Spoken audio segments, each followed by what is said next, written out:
नमस्कार मित्रांनो. तर आज आपण महाप्रसाद खाण्यासाठी आलो आहे रमेश मामाच्या इथं. हे आपला महाप्रसाद आहे. यामध्ये डाळ कांदा आहे, भात आहे, कढी आहे, पोळ्या आहे, जिलेबी आहे आणि पापड आहे. तर सर्वप्रथम आपला टेस्ट करून बघूया. तर आपला डाळ कांदा आपण टेस्ट करत आहोत. डाळ कांदा अतिशय छान झालेला आहे. तर बघू शकता आमच्या विदर्भामध्ये महाप्रसादामध्ये सुद्धा डाळ कांदा केला जातो. तर आता पुन्हा आपण एकदा आता बाईट घेऊया याची.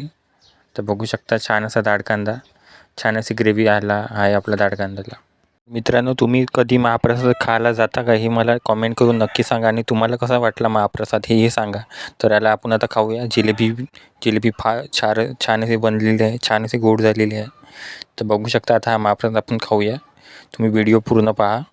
तुम्हाला महाप्रसाद आवडला असेल तर व्हिडिओला सुद्धा लाईक करा आणि असेच आपल्या रेसिपीसाठी आपल्या चॅनलला नक्की सबस्क्राईब करा.